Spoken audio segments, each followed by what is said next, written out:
So in here I have a 1/4 cup of salted and roasted pistachios. It's more traditional to use like pine nuts, but you could also do cashews if you wanted to.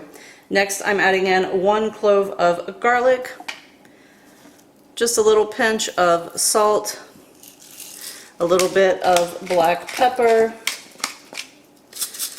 and we are going to pulse this. And I am using my little baby KitchenAid, which I love. Once you get that nice and quenched down kind of like this, we are going to add in some fresh basil, and I just picked this morning. I washed it, I dried it, it's been chilling in my fridge for a couple of hours, getting nice and dry and ready to go in here. And this is probably right around 1 cup if you mooshed it down into a cup. I'm going to put that much and then I'm going to pulse it and add the rest of it.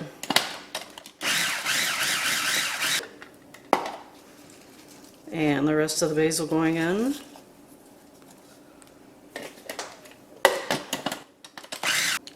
Go ahead and stop and scrape down the sides. You just want to make sure you don't have any like big leaves trying to hang out over there. Get those guys all pushed down. You can kind of get a good look at what it's looking like. So now I am going to drizzle in some olive oil. I have a 1/4 cup here. One of the things that I really love about this little KitchenAid is you can drizzle through this little hole as you are adding in the oil.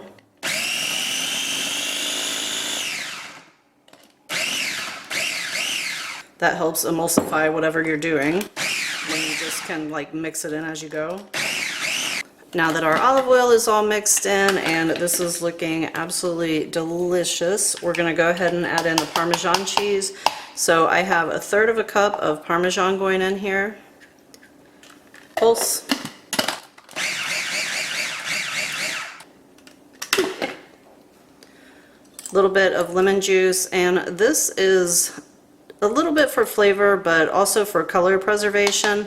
It is going to help kind of keep that bright green, and I did right around 3/4 teaspoon. Give this a taste and adjust for salt and pepper. So good. Pinch of salt. Dang, that's good. It's best to use your fresh pesto right away, but if you're not going to, you can put a layer of olive oil on top of it, just like a little bit, and then some plastic wrap, and it'll keep for like 4 days in the fridge. It will start turning brown though if you don't put the olive oil and seal it tightly with the plastic wrap. It will be brown pretty quickly because there are no preservatives in this. So try to use it right away, and yeah, that's it for now. Happy cooking, everyone.